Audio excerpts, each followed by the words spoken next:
হযরতে শাইখ জাকারিয়া রাহমাতুল্লাহ আলাইহি তিনি কিতাবের ভিতরে লিখছেন, কুফা নগরীতে একজন কুলি ছিল, বিশ্বস্ত কুলি কুফা নগরীতে বাস করত। কুলির কাজ ছিল এক শহর থেকে আরেক শহরে মানুষের মাল এবং সামানা বহন করে নিয়ে যাওয়া।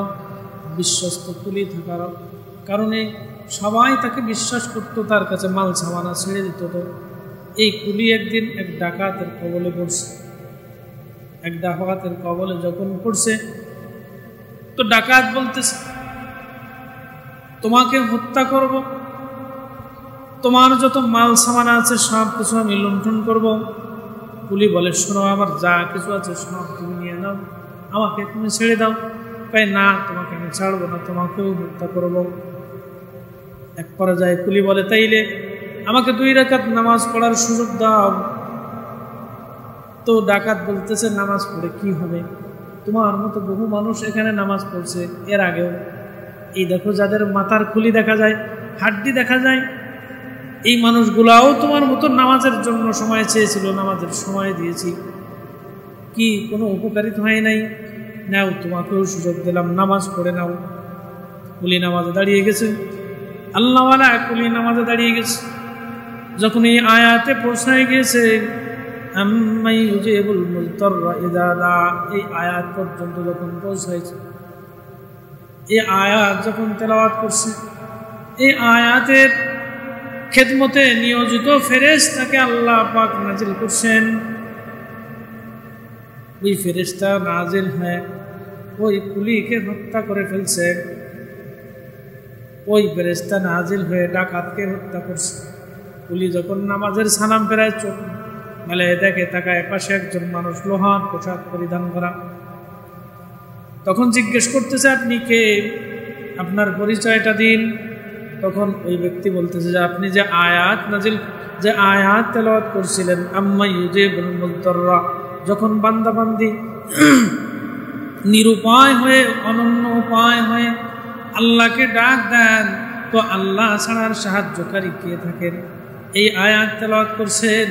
এই আয়াতের শানে আমি নির্দিষ্ট ফেরেশতা আয়াতের খেদমত, এই ফেরেশতা আগমন করছে, এই ব্যক্তিকে হত্যা করে ফেলছে। কুলি নাজাত পেয়ে গেছে। এই ঘটনাটা বর্ণনা করার উদ্দেশ্য হলো, আল্লাহ পাক রব্বুল আলামিন সুখের সময়ও আল্লাহ পাক আবেদের ইবাদত পাওয়ার যোগ্য, দুঃখের সময়ও বান্দাবান্দি আল্লাহ পাকের ইবাদত করবে। সুখে দুঃখে সর্ব অবস্থায় সব সময় বান্দাবান্দি আল্লাহ পাকের ইবাদত করবে। এটাই আল্লাহ পাক নির্দেশ করছেন। এই জন্য বলছেন, মুখলিসিনা লাহুদ্দিন, তোমার দ্বীনকে খালেস করো, তোমার ঈমানকে বিশুদ্ধ করো, একমাত্র আল্লাহ পাকের উদ্দেশ্যেই ইবাদত করার জন্য নির্দেশ দেওয়া হয়েছে। হাদিসের ভিতরে আরেকটা ঘটনা বর্ণিত, হযরত যায়েদ ইবনে সাবিত রাদিয়াল্লাহু তাআলা ঘটনা বর্ণনা করছেন। তিনি একবার হজের জন্য গিয়েছিলেন। তো হজের থেকে যখন ফিরে আসতেছেন, প্রতিমধ্যে একজন ডাকাতের কবলে পড়ছে। এই ডাকাত তাকে হত্যা করার জন্য যখন উদ্যত হয়ে গিয়েছিল, তখন যায়েদ ইবনে সাবিত রাদিয়াল্লাহু তাআলা আনহু কুরআনের ওই আয়াতকে তেলাওয়াত করছিলেন। আল্লাহ পাকের সিফাতি নামগুলো যেগুলো আছে, প্রত্যেকটা নামের নিয়োজিত ফেরেশতা আছে। তো ওই আল্লাহ পাকের সিফাতির নাম ধরে ডাক দিয়েছিলেন। যখন ডাকাত তাকে হত্যা করার জন্য উদ্যত হয়েছিলেন, তো ডাক দিয়েছিলেন, ইয়া আরহামার রাহিমিন। যখন এই ডাক দিয়েছেন, তো আসমান থেকে গায়েবে আওয়াজ আসছে, লা তাকতুল, এই কতল করিস না। ডাকাত অবাক হয়ে গেছে, আওয়াজ আসে কোথা থেকে? আশেপাশে তাকায়, কাউকেই দেখে। আবার যখন হত্যার জন্য অগ্রসর হয়েছে, আবার আসমান থেকে আওয়াজ আসছে, লা তাকতুল। আবার আশেপাশে তাকায় দেখে কেউ নেই, আশেপাশে তাকায় দেখে কোথাও কেউ নেই। আবার হত্যার জন্য অগ্রসর হয়েছে, আবার আসমান থেকে আওয়াজ আসছে, লা তাকতুল। এরপরে দেখে একজন লোহার পোশাক পরিহিত একজন ব্যক্তি হাজির, তার হাতে তীর, তীরের মাথায় অগ্নিশিখা, আগুন। ওই তীর নিক্ষেপ করে ডাকাতকে হত্যা করছে। তখন জিজ্ঞেস করছে আপনি কে? বলে আল্লাহ পাকের সিফাতি যে নামগুলো আছে, আল্লাহ পাকের কোরআনের যে আয়াতগুলো আছে, প্রত্যেক আয়াতের খেদমতে নাজিলকৃত একজন ফেরেশতা আছে, আমি সেই ফেরেশতা। তুমি ইয়া আরহামার রাহিম বলে ডাকছো, আমি আসমান থেকে আওয়াজ দিয়েছি লা তাকতুল, হত্যা করিস না। ও শোনে নাই, আবার অগ্রসর হয়েছে। আমি আবার আওয়াজ দিয়েছি লা তাকতুল, হত্যা করিস না, ও শোনে নাই। তৃতীয়বার যখন আবার অগ্রসর হয়েছে তখন আমি তাকে হত্যা করে দিয়েছি। এ মর্মে আল্লাহ পাক বলেন ওয়ামিনান নাসি মান ইয়াবুদুল্লাহ আলা হারফিন ফাইন আসাবাহু খায়র। মানুষের মধ্যে এমন মানুষ আছে যারা সুখের অবস্থায়, সুখ সচ্ছল অবস্থায় আল্লাহ পাকের ইবাদত করে এবং যখন দুঃখে নিপাতিত হয় তখন আর আল্লাহ পাকের ইবাদত করে না। আল্লাহ পাক বলেন এখন সুখে আছো, মনে করো নিরাপদ আছি, আবার দুঃখে, আবার দুর্দশায়, মুসিবতে পাকড়াও করতেও কিন্তু সময় লাগে না। এখন সুখে আছো তো আল্লাহ বিল্লে করে নামাজ পড়ে, রোজা রাখে, হজ করে, যাকাত দেয়, কিন্তু বালা মুসিবত যখন নিপাতিত হয়, যখন বালা আসে, মুসিবত আসে, তখন আর ইবাদত করে না, তখন সে দিন থেকে দূরে সরে চলে যায়।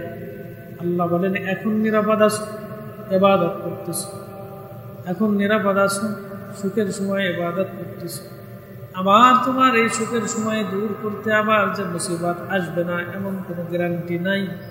কারণ আল্লাহ পাক রব্বুল আলামিন যাকে ইচ্ছা তাকে মুলকিয়াত দান করেন, যাকে ইচ্ছা তাকে বাদশাহী দান করেন, যাকে ইচ্ছা তাকে রাস্তার ফকির বানায় দেন। আমাদের এই সমাজে এরকম বহুত আছে, এক সময় বাদশাহী করছে, এক সময় বড় সম্পদশালী ছিল, কিন্তু এখন ফকির হয়ে গেছে, তার কোনো মূল্য নাই। আল্লাহ পাক বলেন এখন সুখে আছো, আমার ইবাদত করো না, দুঃখে যখন নিপাতিত হবা তখন ইবাদত করবা। আবার এখন তুমি সুখে আছো, ইবাদত করো, আবার যখন দুঃখে তুমি নিপাতিত হবা তখন ইবাদত করবা না। এইটা হতে পারে না। সুখ দুঃখ উভয় অবস্থায়, সচ্ছল অসচ্ছল, সর্ব অবস্থায় আল্লাহ পাকের ইবাদত করা, এটাই আল্লাহ পাক চান। আল্লাহ পাক রব্বুল আলামিন বলেন যারা শুধু সুখের সময় ইবাদত করে তাদের অবস্থা, তাদের মনোমানসিকতা শুধু সুখের সময় ইবাদত করবে। আল্লাহ পাক বলেন আবার যখন দুঃখ দুর্দশার ভিতরে তারা নিপাতিত হবে তখন কি করবা? আল্লাহ পাক এই ধরনের মানুষদের শানে কোরআনের ভিতরে ইরশাদ করেন আম্মান ইউজিবুল মুদতাররা ইযা দা ওয়া ইয়াকশিফুস সূআ। যখন নিরুপায় হয়ে, অনন্য উপায় হয়ে আমাকে ডাকে তখন আমি ছাড়া কে তার ডাকে সাড়া দিবে? কে আছে দুনিয়ায়? একজন মানুষ যখন নিরুপায় হয়ে যায়, আর কোনো উপায় থাকে না, তখন সে যখন আমাকে ডাকে তো আমি ছাড়া তার ডাকে সাড়া দেওয়ার মতো আর কে আছে?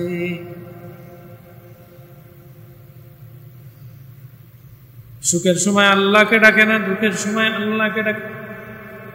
আবার সুখ পাইলে আল্লাহকে ডাকে, দুঃখের সময় আল্লাহকে ভুলে যায়।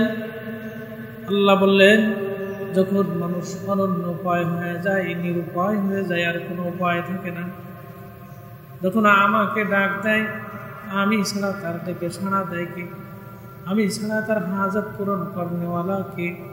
আল্লাহ পাকই তার হাজত পূরণ করেন। সুখের অবস্থাও যেমন আবেদ আবেদ থাকবে, দুঃখের অবস্থাও মানুষ তেমন আবেদ থাকবে। আল্লাহ পাক বলেন কুল আরাআইতুম ইন আসবাহা মাউকুম গাওরান ফামান ইয়াতিকুম বিমাইন মাঈন। তোমরা কি দেখো না, তোমরা কি দেখো না তোমাদের শস্য ক্ষেতের ভূগর্ভে যখন পানি নিচে নেমে যায়, চলে যায়, আবার আমি আল্লাহ ছাড়া সেই পানির স্রোত দ্বারা কে প্রবাহমান করে? কৃষক ইবাদত করে, কৃষির জমির ফসল ভালো হয়েছে, এখন আর আল্লাহকে চেনে না। কৃষি ফসল ভালো হয়েছে, ওই ফসল বিক্রি করে ভক্ষণ করে, ও আল্লাহর রাস্তায় ব্যয় করে না। সুখের সময় আসছে, আল্লাহকে ডাকে না। যখন দেখবেন কৃষির ফসল ভালো হয় না, যখন দেখবেন ফসলের ভিতরে সমস্যা দেখা দিয়েছে, রোগ দেখা দিয়েছে, তো আবার তখন আলেমদের কাছে এসে পরামর্শ হয়, আল্লাহর কাছে দোয়া করতে থাকে। এই যে সুখের সময় আসছে, তখন আর খুঁজে নাই, যখন দুঃখ দুর্দশা দেখা দিয়েছে তখন আল্লাহকে খোঁজে। বলতে তোমরা কি দেখো না, তোমাদের জমিনের নিচে, তোমাদের ক্ষেতের পানি শুকায় জমিনের নিচে গহমরে নেমে চলে যায়, আবার ওই পানির স্রোত দ্বারা আমি আল্লাহ ছাড়া আর কে বড় বহন করে?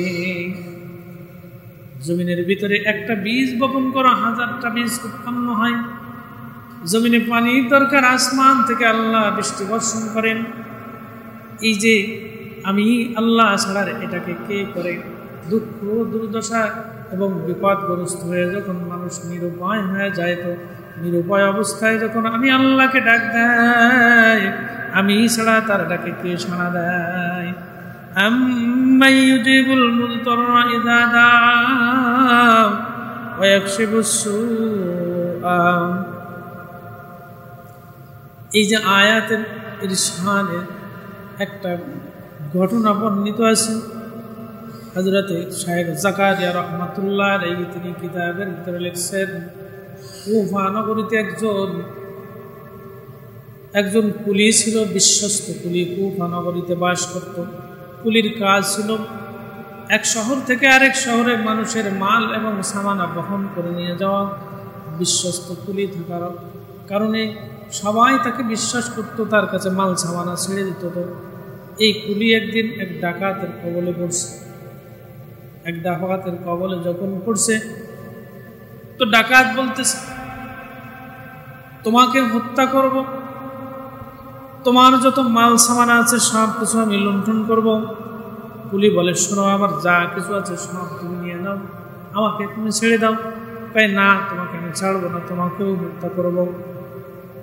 এক পর্যায়ে কুলি বলে, তাইলে আমাকে 2 রাকাত নামাজ পড়ার সুযোগ দাও। তো ডাকাত বলতেছে, নামাজ পড়ে কি হবে? তোমার মতো বহু মানুষ এখানে নামাজ পড়ছে এর আগেও। এই দেখো, যাদের মাথার খুলি দেখা যায়, হাড্ডি দেখা যায়, এই মানুষগুলাও তোমার মতো নামাজের জন্য সময় চেয়েছিল, নামাজের সময় দিয়েছি, কি কোনো উপকারিত হয় নাই? নাও, তোমাকেও সুযোগ দিলাম, নামাজ পড়ে নাও। কুলি নামাজে দাঁড়িয়ে গেছে, আল্লাহওয়ালা কুলি নামাজে দাঁড়িয়ে গেছে। যখন এই আয়াতে পৌঁছায় গিয়েছে, আম্মান ইউজিবুল মুদতাররা ইযা দাআ, এই আয়াত পর্যন্ত যখন পৌঁছাইছে, এই আয়াত যখন তেলাওয়াত করছে, এই আয়াতের খেদমতে নিয়োজিত ফেরেশতাকে আল্লাহ পাক নাজিল করছেন। ওই ফেরেশতা নাজিল হয়ে ওই কুলিকে হত্যা করে ফেলছে। ওই ফেরেশতা নাজিল হয়ে ডাকাতকে হত্যা করছে। কুলি যখন নামাজের সালাম ফেরায়, চোখ মেলে দেখে, তাকায়, পাশে একজন মানুষ লোহার পোশাক পরিধান করা। তখন জিজ্ঞেস করতেছে, আপনি কে? আপনার পরিচয়টা দিন। তখন ওই ব্যক্তি বলতেছে যে, আপনি যে আয়াত তেলাওয়াত করছিলেন, আম্মান ইউজিবুল মুদতাররা, যখন বান্দাবান্দি নিরুপায় হয়ে, অনন্য উপায় হয়ে আল্লাহকে ডাক দেন, তো আল্লাহ ছাড়ার সাহায্যকারী কে থাকেন? এই আয়াত তেলাওয়াত করছেন। এই আয়াতের শানে আমি নির্দিষ্ট ফেরেশতা আয়াতের খেদমত, এই ফেরেশতা আগমন করছে, এই ব্যক্তিকে হত্যা করে ফেলছে, কুলি নাজাত পেয়ে গেছে।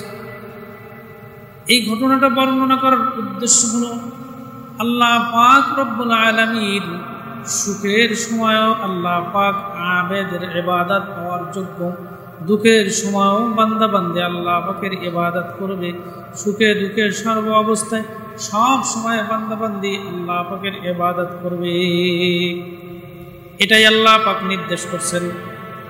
এই জন্য বলছেন, মুখলিসিন লাহুদ্দিন, তোমার দ্বীনকে খালেস করো, তোমার ঈমানকে বিশুদ্ধ করো, একমাত্র আল্লাহ পাকের উদ্দেশ্যেই ইবাদত করার জন্য নির্দেশ দেওয়া হয়েছে। হাদিসের ভিতরে আরেকটা ঘটনা বর্ণিত। হযরত যায়েদ ইবনে সাবিত রাদিয়াল্লাহু তাআলা ঘটনা বর্ণনা করছেন। তিনি একবার হজের জন্য গিয়েছিলেন। তো হজের থেকে যখন ফিরে আসতেছেন প্রতিমধ্যে একজন ডাকাতের কবলে পড়ছে। এই ডাকাত তাকে হত্যা করার জন্য যখন উদ্যত হয়ে গিয়েছিল, তখন যায়েদ ইবনে সাবিত রাদিয়াল্লাহু তাআলা আনহু কোরআনের ওই আয়াতকে তেলাওয়াত করছিলেন। আল্লাহ পাকের সিফাতি নামগুলা যেগুলো আছে, প্রত্যেকটা নামের নিয়োজিত ফেরেশতা আছে, তো ওই আল্লাহ পাকের সিফাতির নাম ধরে ডাক দিয়েছিলেন। যখন ডাকাত তাকে হত্যা করার জন্য উদ্যত হয়েছিলেন, তো ডাক দিয়েছিলেন ইয়া আরহামার রাহিমিন। যখন এই ডাক দিয়েছেন, তো আসমান থেকে গায়েবে আওয়াজ আসছে লা তাকতুল, এই কতল করিস না। ডাকাত অবাক হয়ে গেছে, আওয়াজ আসে কোথা থেকে? আশেপাশে তাকায়, কাউকেই দেখেন। আবার যখন হত্যার জন্য অগ্রসর হয়েছে, আবার আসমান থেকে আওয়াজ আসছে লা তাকতুল। আবার আশেপাশে তাকায় দেখে কেউ নেই, আশেপাশে তাকায় দেখে কোথাও কেউ নেই। আবার হত্যার জন্য অগ্রসর হয়েছে, আবার আসমান থেকে আওয়াজ আসছে লা তাকতুল। এরপরে দেখে একজন লোহার পোশাক পরিহিত একজন ব্যক্তি হাজির, তার হাতে তীর, তীরের মাথায় অগ্নিশিখা আগুন। ওই তীর নিক্ষেপ করে ডাকাতকে হত্যা করছে। তখন জিজ্ঞেস করছে আপনি কে? বলে আল্লাহ পাকের সিফাতি যে নামগুলো আছে, আল্লাহ পাকের কোরআনের যে আয়াতগুলো আছে, প্রত্যেক আয়াতের খেদমতে নাজিলকৃত একজন ফেরেশতা আছে, আমি সেই ফেরেশতা। তুমি ইয়া আরহামার রাহিমিন বলে ডাকছো, আমি আসমান থেকে আওয়াজ দিয়েছি লা তাকতুল, হত্যা করিস না। ও শোনে নাই, আবার অগ্রসর হয়েছে। আমি আবার আওয়াজ দিয়েছি লা তাকতুল, হত্যা করিস না, ও শোনে নাই। তৃতীয়বার যখন আবার অগ্রসর হয়েছে, তখন আমি তাকে হত্যা করে দিয়েছি।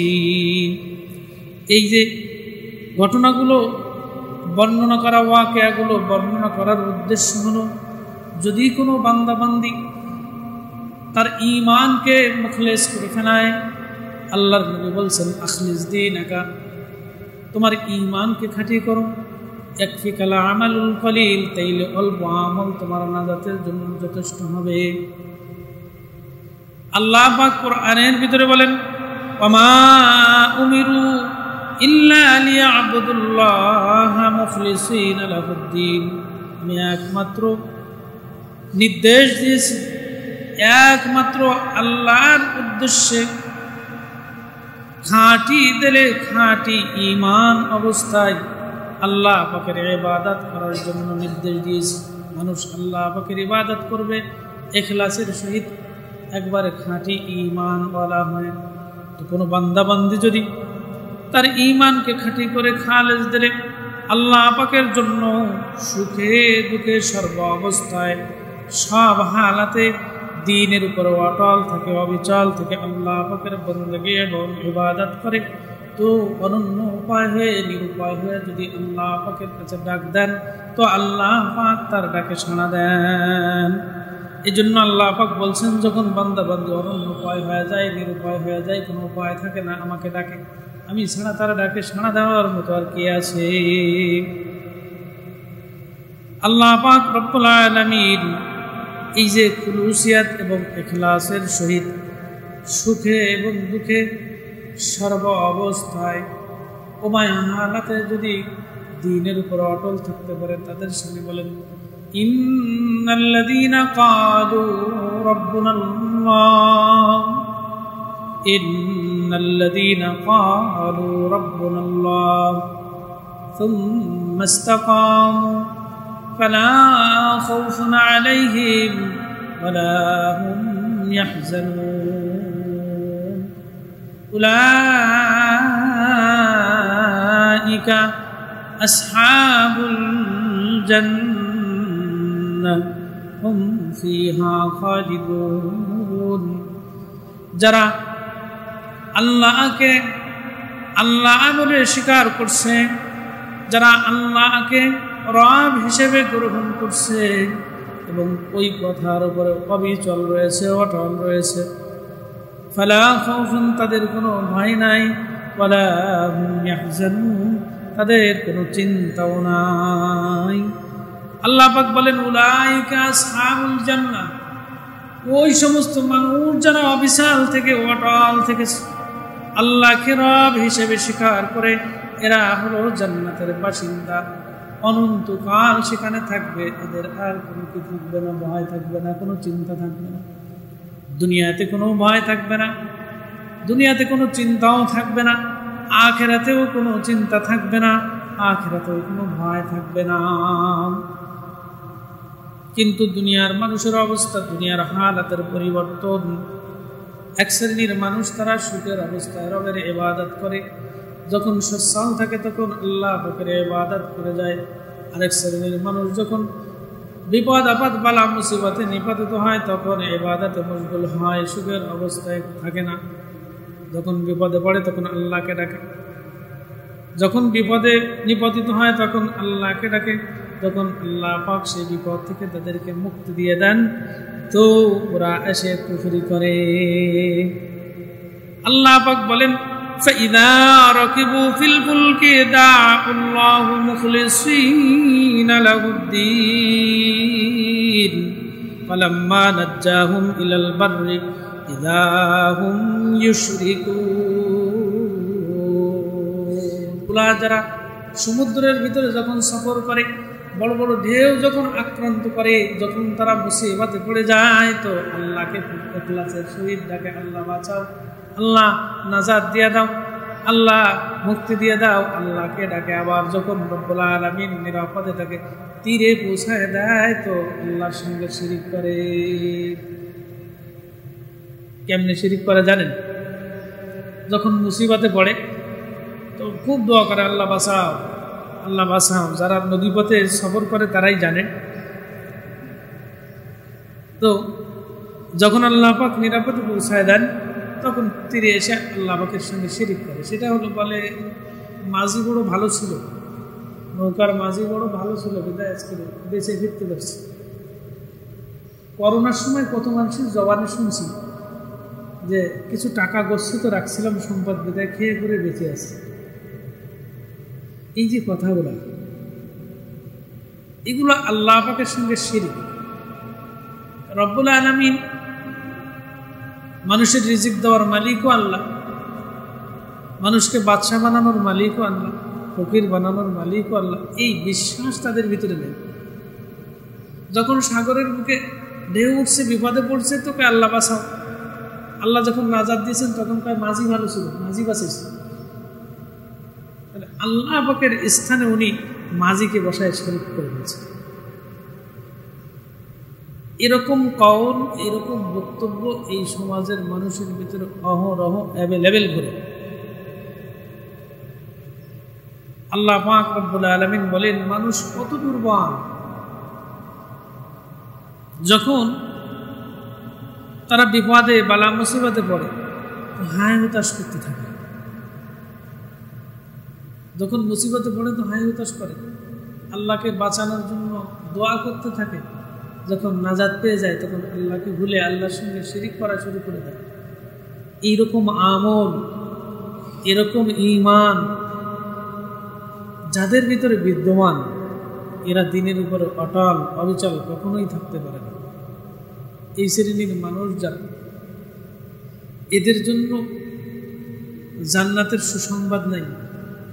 আল্লাহ বলছেন ক্বালু রাব্বুনাল্লাহ, যারা আমি আমার আল্লাহকে রব হিসেবে মানছে, অর্থাৎ মুসলমান, ঈমান আনছে, সুম্মা ইসতাকামু, ওই কথার উপরে অটল রয়েছে মৃত্যু পর্যন্ত। আমার রব আল্লাহ, দুনিয়ার আর কেউ রব নেই, দুনিয়ার মাখলুক আমার রব না, দুনিয়ার বড় মিয়া আমার রব না, দুনিয়ার ক্ষমতাধর আমার রব না, আমার রব হলো একমাত্র আমার আল্লাহ। সুম্মা ইসতাকামু, এই কথার উপরে কিয়ামত পর্যন্ত, যদি হায়াত পায় তো কিয়ামত পর্যন্ত অবিচল থাকবে। যতদিন রব্বুল আলামিন হায়াত দান করেন এই কথার উপরে যারা অবিচল থাকবে, অটল থাকবে, তাদের সাথে বলছেন ফালা খাউফুন, তাদের কোনো ভয় নাই, ওয়ালা হুম ইয়াহজানুন, তাদের কোনো চিন্তাও নাই। শুধু ভয় আর চিন্তা নাই এটা নয়, কয় উলাইকা আসহাবুল জান্নাহ, এই মানুষগুলো হলো জান্নাতের বাসিন্দা। এই মানুষগুলো হলো জান্নাতের বাসিন্দা। হুম ফিহা খালিদুন, এরা এখানে চিরস্থায়ী থাকবে, অনন্ত অসীম কালের জন্য থাকবে। অনন্ত অসীম কাল যদি জান্নাতের বাসিন্দা হতে চাই, চিরস্থায়ী জান্নাতের বাসিন্দা যদি হতে চাই, জান্নাতে নাজ নেয়ামত সুখ স্বাচ্ছন্দ্যের মালিক যদি হতে চাই, তাহলে ঈমানকে আগে খাঁটি করা দরকার। ঈমানকে খাঁটি করো, মুখলিস ঈমান দ্বারা রবের ইবাদত করে দিনের উপর অটল এবং অবিচল থেকে যদি মৃত্যুবরণ করতে পারি, আল্লাহ বললেন লাহুম ফিহা খালিদুন, ওর ভিতরে ওই জান্নাতের মধ্যে তারা আবাদান থাকবে, অনন্ত অসীম কালের জন্য তারা ওই জান্নাতে থাকবে, তাদের আর কোনো শেষ নাই। জান্নাতে একবার ঢুকবে আর কোনো শেষ নাই, জান্নাতে নাজ নেয়ামত ভোগ করবে যার কোনো শেষ নাই। দিলে চাইছে যেটা চাইবে আল্লাহ পাক সেটাই দান করবেন। পক্ষান্তরে যারা ক্বালু রাব্বুনা, আল্লাহর উপর আমল করতে পারে নাই, জবানে বলছে ইন্নাল্লাযীনা ক্বালু রাব্বুনাল্লাহ, নিশ্চয় আমার রব আল্লাহ, কিন্তু ইস্তেকামাত করতে পারে নাই, দুনিয়ার অর্থের লোভে বিগড়ায় গেছে, ক্ষমতার লোভে বিগড়ায় গেছে, সম্পদের মোহে বিগড়ায় গেছে। এই মোহগুলো আসে মানুষের ভিতরে ঢুকছে, এই মোহগুলো ঢোকার কারণে ও দিন থেকে দূরে চলে গেছে। আর যখন একজন মানুষ দিন থেকে দূরে চলে যায়, ও বদ্দিন হয়ে যায়। যখন একজন মানুষ দিন থেকে দূরে চলে যায়, ওর ঈমান নষ্ট হয়ে যায়। যখন একজন মানুষ দিন থেকে দূরে চলে যায়, ও বেঈমান হয়ে যায়। এই অবস্থায় মৃত্যুবরণ করে চির জাহান্নামী হয়ে যায়। এই জন্য দুনিয়ার হায়াতে রব্বুল আলামিন যতদিন হায়াত দান করছেন, আমাকে আপনাকে আমাদের সকলকে যতদিন হায়াত দান করছেন, নেক আমল করে দ্বীনের উপর অটল এবং অবিচল থেকে আল্লাহকে আল্লাহ বলে স্বীকার করে ওই কথার উপরে অবিচল থেকে রব্বুল আলামিন এ দুনিয়া থেকে যাওয়ার মতো তৌফিক আমাদের সকলকে দান করেন। আমিন। যা কিছু আলোচনা করলাম আমাকে সহ সকলকে আমল করার তৌফিক দান করেন। ওয়া আখিরু দাওয়ানা আলহামদুলিল্লাহি রাব্বিল আলামিন।